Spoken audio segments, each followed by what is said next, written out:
goodness gracious. Welcome to the Week 15 predictions episode. This is like a good book that you can't put down. The amount of drama, the amount of photo finish to tell the story of how we got here. We foreshadowed the cluster of the standings, and you just thought it would break loose, it would break free. And last week I started going through the potential avenues that teams could get in, and I think it seriously would be a list as long as Santa's Christmas list if we really went through all the scenarios. And even now, with 1 week left, it is still tremendously difficult to break it down if this person wins, if this person loses, where things are. But one thing I can say is that it is a dramatic finish. The highs and lows, I texted Brett, we'll get into it. Fantasy giveth and fantasy taketh away. You can be down in the dumps, you can be, at the top of the mountain, and it changes quickly. Season to season, as we've seen, some champions then are severely humbled the next year. We see that right now with Jake, who's fighting not coming last after a first place finish last year. And then we see it week to week. We had Brett on the podcast, most points in the league, feeling really good. If you talk to him before that Bengals-Dallas game, he was actually a little bit more upbeat than I had expected, but, it's just highs and lows. And this is why we play, and it's a lot of fun. And, I just want to get into it. But a last week recap, talking about the highs and lows, okay? The commish, by the way, 2-0 in his NFL picks in week 13. 1-1, first tie of the season. Now, if you remember, Detroit -3 was my official pick. I said there were some books that had 3.5. I said take 3 so you don't get hooked. They won by 3. That's a push. I had Minnesota -5.5. They won by 3 touchdowns. Sam Darnold is God. And that was an easy win. So I'm 3-0-1 in my last 4 picks given out on this pod. No losers in 2 weeks. 15-12-1 now on the season of my NFL picks. The fantasy picks. All right. Dean over Jake. I predicted that correctly. Okay. Otley over Terry. Crazy. Okay. Terry was up, I think, a point. Otley had, I got to go back and look. I just had it at the tip of my tongue. I know Terry had Aubrey, right? Otley had, let's see. Go back to Otley's week matchup. Kelsey on Sunday night. And he had, who did you have, Ott? You're going to make me go back and look. Hang on 1 second. Terry, leaking oil. Matchup versus Ott. Travis Kelsey and Mahomes. They played Sunday Night Football. But then Monday Night Football, Aubrey had 9. Dallas D for Otley had 4. And T. Higgins had 3. So Terry won by 0.5 because Brandon Aubrey outscored T. Higgins and Dallas defense by 2 points. That's a way to go out, I got to tell you. Your chances were very low anyway, and Terry is, in fact, still indeed leaking oil, as his name may suggest. But because of that matchup, Otley is eliminated, and Terry locks up a spot. The 2 seed, to be exact, is now locked up by Terry. Congratulations, Terry. Okay, then the next matchup, Booty over Chris, a barn burner by midday. It's cool. Looks like you could go either way. Charbonnet scoring points left and right. And then Josh Allen happens. And every 5 minutes, probably less, every 3.5 minutes, I was texting Chris, another one of your guys scored. Josh Allen, 3 rushing touchdowns, 3 passing touchdowns. Congratulations to Chris T for high score of the week. Somehow still in it, even after the blunder with the kicker. He just wanted to make it dramatic, wanted to make it interesting. He's another one of these 7-7 teams we're going to talk about in the standings here in a second. And then the highlight of the entire weekend, Vallone over Brett. Vallone with the trolling of the 10%. Brett really down. I said last week on the pod, never out of it with Jamar Chase and Burrow, and it literally took to the game-winning play with a few seconds left in the game for Chase to score a touchdown and Brett to beat Vallone by 1.5. And Vallone, who would have essentially locked up the 3 seed, barring some crazy, crazy point differences being made up, is now in the thick of it to play me to make the playoffs. So we'll get into the standings, but just a huge swing, pendulum swing, throws everything, that you thought you had kind of lined up and forecasted really out the window. So I had Vallone over Brett. That was wrong. And I had Booty over Chris, also wrong. And I had Ollie over Terry, also wrong. So the commish, I did pick myself over Kevin, which also had huge playoff ramifications. Not as dramatic. But I was 2-3. If Ollie wouldn't have lost on the Brandon Aubrey stuff, if Brett wouldn't have got that last-minute touchdown, I'd be 4-1. That's fantasy. 2-3 on the year, 41-29 with my fantasy picks on the season. So, the drama, okay? We just said, I locked up the top spot. Congratulations, me. Terry locks up the 2 seed. Congratulations, Terry, again.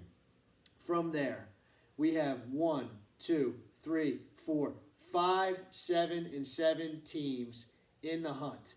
Otley eliminated, Jake eliminated, Dean eliminated. Dean and Jake in contention for last place, the $40 fine to the winner, and the name change on the line. But then in order of current standings, Brett, who controls his own destiny. Vallone, who controls his own destiny. Kevin Lawson, who needs help. And from there, I will say, he might need help for some other reasons too. Needs help. He's 31 points ahead of Chris T.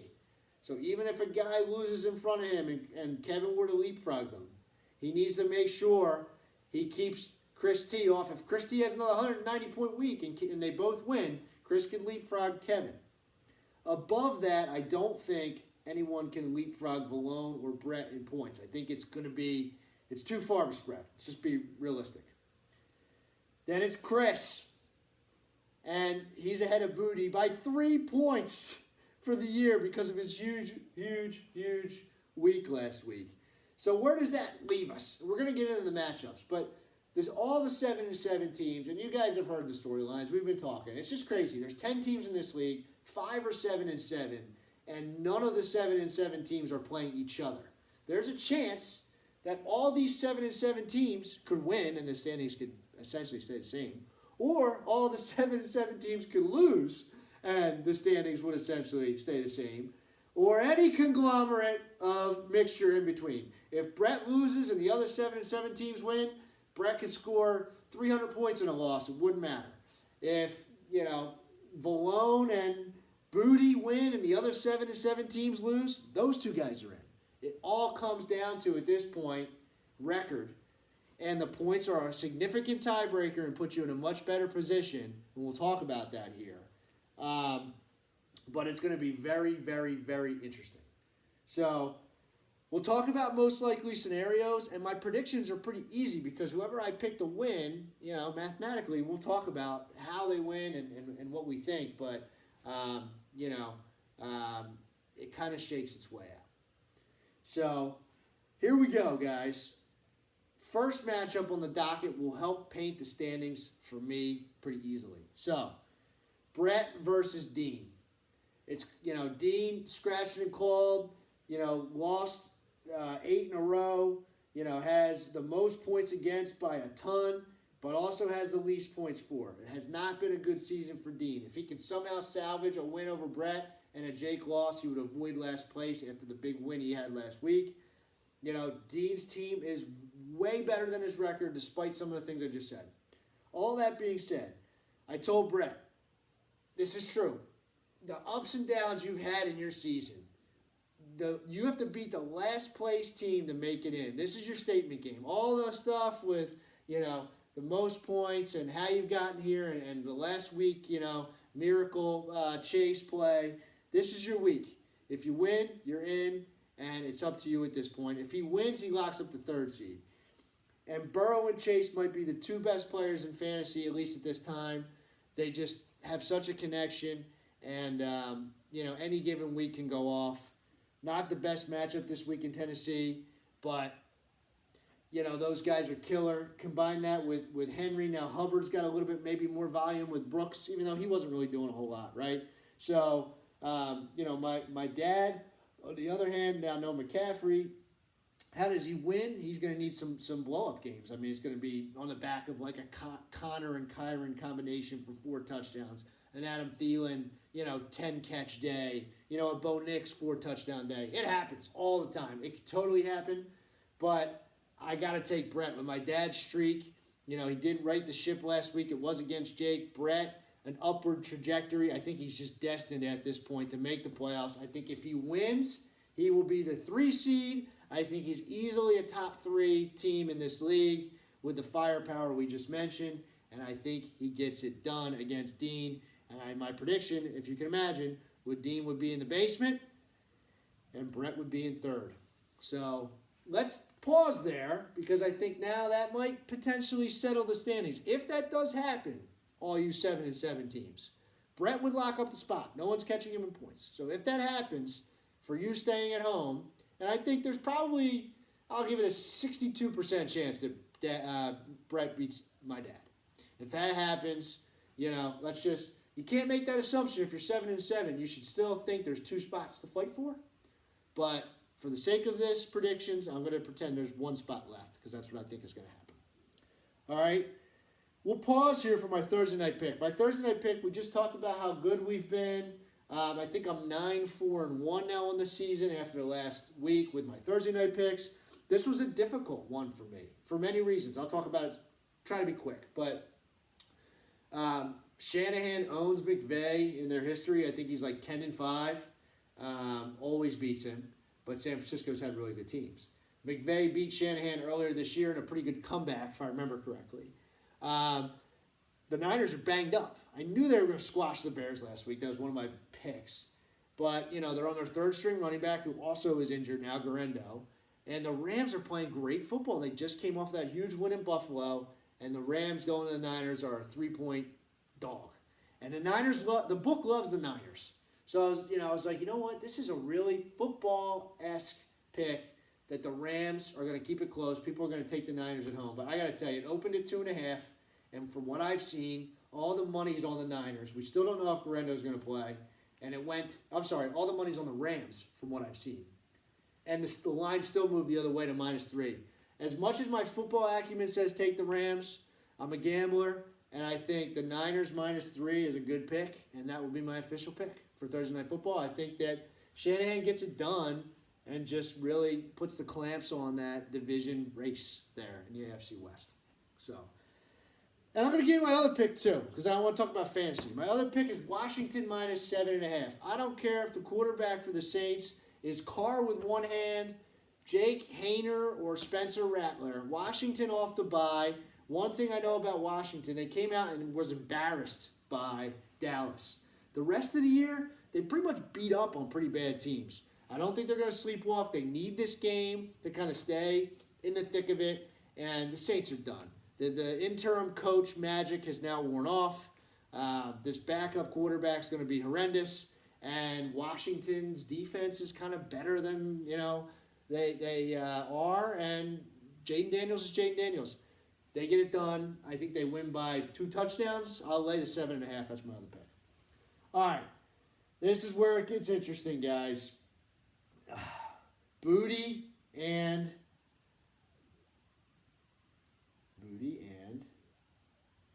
Jake. Sorry, forgot who he was playing there for a second. So Jake, for despite his struggles, I got to tell you, his team at this time might look as best as has in a while. Of course, Booty, all the good luck he had in the beginning of the year, maybe starting to pile up now on the back end. But Lamar against the Giants. Hello, that's a huge game, right? Pacheco healthy.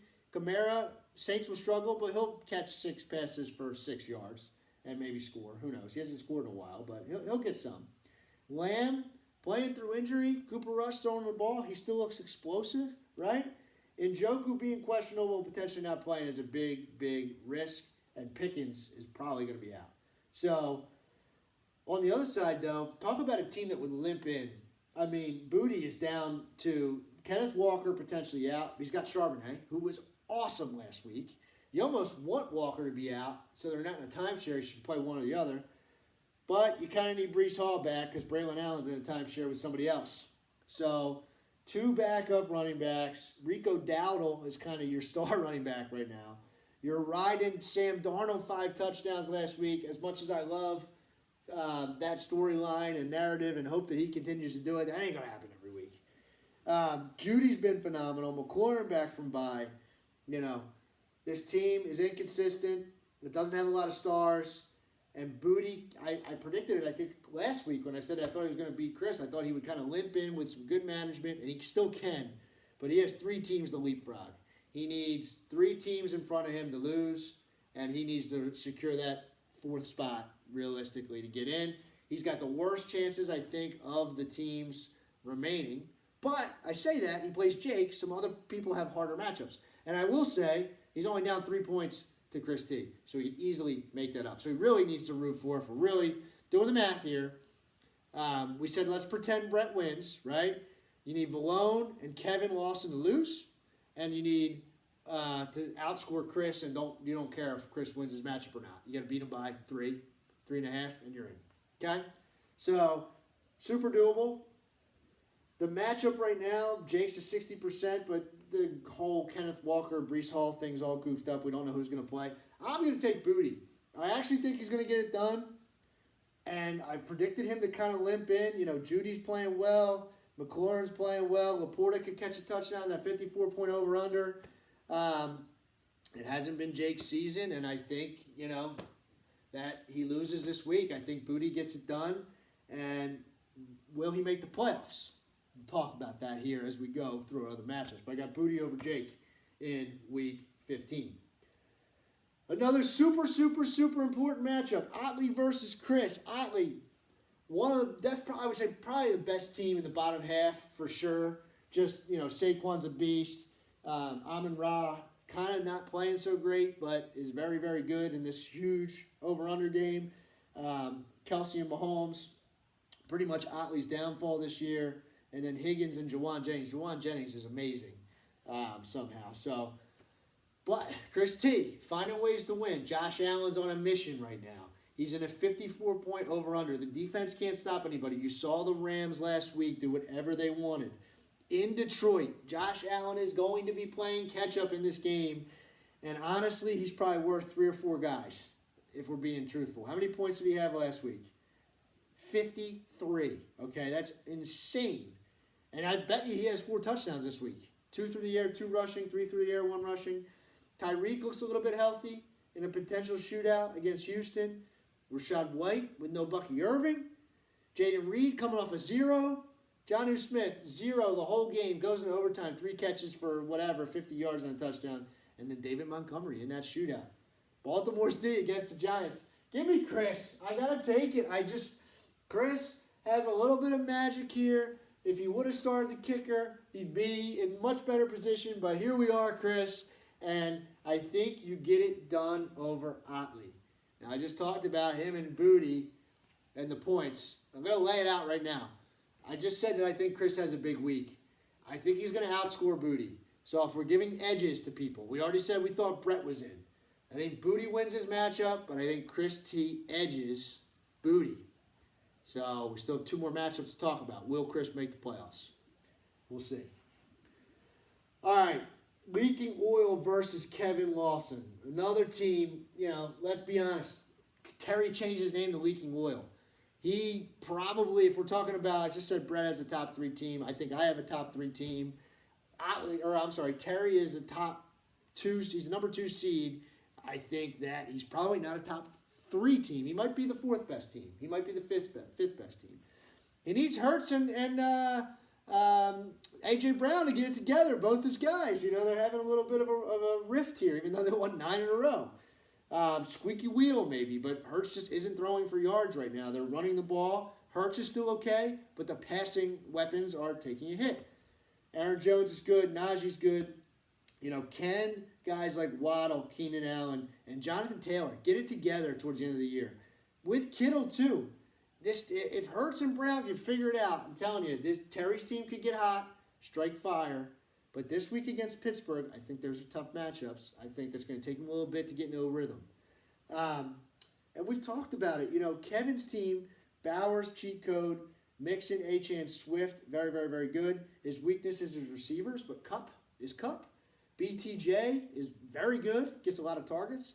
And he's got Brock Purdy and Tua, both guys, playing good football. I have written down, I think Kev gets it done. Another 7-7 in team, I think, that wins. And what's interesting about this is if I really do think Chris is going to have that explosive week that I think Chris is going to have, he could beat Kevin by 30 points. Let's get the exact math here. I want to make sure I'm not painting a two-road. 31 points. I just said Allen had 54, okay? If Allen scores 35 and the rest of Chris's team ties the rest of Kevin's team, he would beat him in points. Do I think that's going to happen? Let's table it here to let's get the final matchup. Me versus Valone. Valone's been changing his name all year. This might be the best one. The final boss, Rainbow Boy, versus the Source. I've won 13 in a row. And Valone was distraught, I got to say. Anybody would be after that Chase comeback. And he said, I feel like I loaded the bases and I threw 50 pitches and Brett just hit, a 3-run triple and now you're coming up to the plate. And I said, yeah, I've gotten a hit in my last 13 at-bats. So, it's a daunting to think that you have the third seed locked up to be, have that comeback happen against you and now you have to beat me. It's tough. He's got the toughest matchup of the week, arguably, with what's going on. Valone's team is very good. He's a top 3 team. He's the third team I would put in there. Bijan, Jacobs, and Chase Brown are 3 top 10 running backs, okay? And Devontae Adams, Mike Evans, Cortland Sutton, Metcalf, and McConkey. Maybe his only weakness is between his tight end and his quarterback, but he figures it out. And nobody wants to play Valone first week of the playoffs, including me. And if Brett wins and Valone wins, I'm probably playing him. So I have a very vested interest in trying to knock Valone down because I don't want to play him 2 weeks in a row, especially with the team that he has. So what do I think is going to happen? This is going to be a shootout. I think that, we just mentioned some of the guys. Bijan, they're going to lead on the run game, especially in that game against Vegas. Cousins is off the rails. Shootout there with his quarterback. He's got Goffin. Josh Jacobs will get his. But my team is still firing on all cylinders. Jaden in that game, I expect to have a nice game for Washington. I also have Brian Robinson in that game. Jefferson Monday night.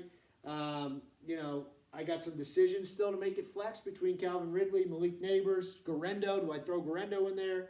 I also have James Cook. I'd be silly to not pick myself. Let's be honest. I'm on a streak. I'm winning. And Valone could totally beat me in this matchup, and then we probably face each other next week, depending on what happens with Brett.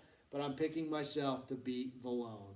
And what that would mean is who am I predicting to make the playoffs? I think it's going to be me. Let me rephrase that. I know it's going to be me. I know it's going to be Terry. I think it's going to be Brett. And I think a photo finish down to the wire between, we said Chris was going to edge Booty. If you're doing the math, it's Chris and Kevin. I think Chris falls just short of Kevin's point total. And we have a Kevin Lawson, Tyler Harding finals matchup, and a Terry Bertolot and a Brett Hendricks finals matchup. I'm sorry, I say finals matchup.